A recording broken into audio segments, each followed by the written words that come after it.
कहा है कि 26 जुलाई के शाम 5 बजे से पहले वो हाईकोर्ट अप्रोच करें और हाईकोर्ट इस मैटर को सुनेगा और उसके बाद हाईकोर्ट डिसाइड करेगा कि स्टे रहना है इस ऑर्डर पे कि नहीं रहना। दोनों पक्षों की तरफ से क्या कुछ दलीलें दी गई थी? दोनों पक्षों की तरफ से दलीलें हमारी तरफ से यही दलील थी कि इस ऑर्डर में कोई गलती नहीं है और जो डिस्ट्रिक्ट जज साहब का ऑर्डर है उसमें लिखा हुआ है कि स्ट्रक्चर को बिना डैमेज किए, बिना क्षति पहुंचाए हुए ये सर्वेक्षण किया जाए।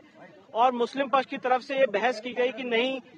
हमारी बहुत दिनों से मस्जिद चली आ रही है और उसका कैरेक्टर बदल जाएगा, जो कि हम लोगों ने ये भी बताया कोर्ट को कि ऐसा कोई डायरेक्शन नहीं है जिससे स्ट्रक्चर को डैमेज पहुंचेगा। पर मुस्लिम पक्ष ने सुप्रीम कोर्ट के सामने बात रखी, अंजुमन इंतजामिया ने, कि उनको कुछ समय चाहिए इस ऑर्डर को चुनौती देने का। इसलिए माननीय सुप्रीम कोर्ट ने डिस्ट्रिक्ट जज वाराणसी के ऑर्डर पे 2 दिन के लिए एक इंटरिम रोक लगाई है और इलाहाबाद हाईकोर्ट के सामने मामला जाएगा और इलाहाबाद हाईकोर्ट फिर दोबारा अफ्रेश इसे डिसाइड करेगी कि ये रोक रहनी है कि नहीं रहनी है, ये ऑर्डर सही है कि गलत है। 26 जुलाई तक ही तय करना है। 26 जुलाई तक तय करना है। 26 जुलाई के शाम 5 बजे तक और ये इंटरिम ऑर्डर है और उससे पहले कोर्ट ने उनको कहा है कि आप इलाहाबाद हाईकोर्ट अप्रोच करें। बार मुस्लिम पक्ष इस चीज का विरोध करता रहा है, बार ये भी कह रहा था कि खुदाई वहाँ शुरू हो गई है। देखिए, हम लोग की तरफ से केंद्र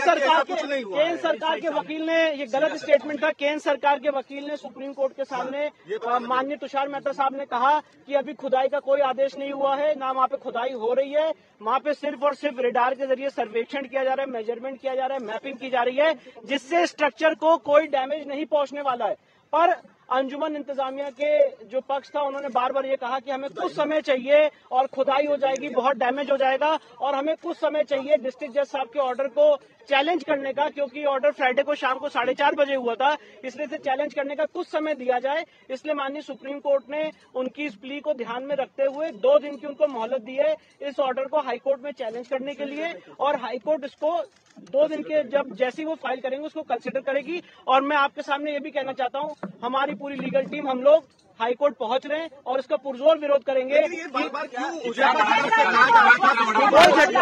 उजैफा की तरफ से बार ये कहा जा रहा था कि उनको समय नहीं मिला, ऑर्डर की कॉपी नहीं मिली, बिल्कुल गलत हो गई, बिल्कुल गलत स्टेटमेंट, टोटल मिसलीडिंग स्टेटमेंट्स थे। और हमारे जो सीनियर काउंसिल थे मिस्टर श्याम दीवान साहब और जो केंद्र सरकार के वकील थे, उन्होंने भी ये कहा कि मिसलीडिंग स्टेटमेंट पास कर रहे हैं। हमें आईए की कॉपी बिना सर्व किए आईए पे बहस की जा रही थी, हमें आईए जो अंजुमन इंतजामिया ने ई फाइल की है उसकी कॉपी तक नहीं सर्व की गई किसी भी पार्टी को और उसके ऊपर कोर्ट में बहस की जा रही है। तो एनीवेज आज की डेट में फैक्ट ऑफ द मैटर ये है कि सुप्रीम कोर्ट ने 2 दिन के लिए एक बहुत ही इंटरिम तौर पे उस पर रोक लगाई है डिस्ट्रिक्ट जज के ऑर्डर पे और 2 दिन के अंदर डिस्ट्रिक्ट उन्हें इलाहाबाद हाईकोर्ट मूव करना है। इलाहाबाद हाईकोर्ट में इसकी बहस करेंगे। बिल्कुल हम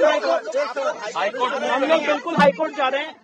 कोर्ट ने बार-बार ये भी पूछा कि किस तरह सर्वे किया जा रहा है। मैं वही बता रहा हूँ, केंद्र सरकार के जो वकील थे आर्कियोलॉजिकल सर्वे ऑफ इंडिया के मिस्टर तुषार मेहता साहब, सॉलिसिटर जनरल ऑफ इंडिया, उन्होंने सुप्रीम कोर्ट को अप्राइज किया कि ये सर्वे में मेजरमेंट हो रहा है, मैपिंग हो रही है और बिना नॉन इन्वेजिव मेथड से सर्वे हो रहा है, एक ब्रिक तक अभी नहीं हिलाई गई है, कोई अभी तक एक्सकेवेशन नहीं हुआ और गलत स्टेटमेंट्स दिए जा रहे हैं अंजुमन इंतजामिया की तरफ से। हड़बड़ी क्यों मुस्लिम पक्षकारों? मुझे देखिए,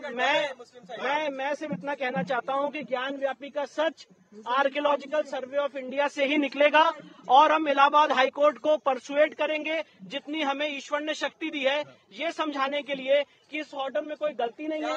एक मिनट, इस ऑर्डर में कोई गलती नहीं है इलाहाबाद हाईकोर्ट के इस ऑर्डर में, और साथ ही साथ इलाहाबाद हाईकोर्ट इसको मेरिट पे दोबारा एग्जामिन करेगा। जो सुप्रीम कोर्ट की रोक है, सुप्रीम कोर्ट ने यह भी कहा है, मैं आप लोगों को बता दूं कि ये सुप्रीम कोर्ट के जितने ऑब्जर्वेशन है, the high court will decide the matter unaffected by the observations in this और ऑन इट्स ओन मेरिट। तो इलाहाबाद हाईकोर्ट के सामने इस समय मामला है, इलाहाबाद हाईकोर्ट को अधिकार है कि unaffected by any observations by the supreme court afresh इस मैटर को इलाहाबाद हाईकोर्ट डिसाइड करेगा और सिर्फ 2 दिन की इंटर मोहलत दी है कि वो इलाहाबाद हाईकोर्ट पहुंच सके, क्योंकि उनका ये था कि हमने फ्राइडे को 4:30 बजे ऑर्डर पता चला है और हम 2 दिन में तैयार करके नहीं पहुंच पाए, इसलिए 2 दिन की ये रोक है। और 2 दिन के अंदर जब वो इलाहाबाद हाईकोर्ट जाएंगे, मैं आप लोग के सामने बताना चाहता हूं कि हम लोग भी इलाहाबाद हाईकोर्ट के सामने रहेंगे और पूरी बहस करके इलाहाबाद हाईकोर्ट से जो भी निर्णय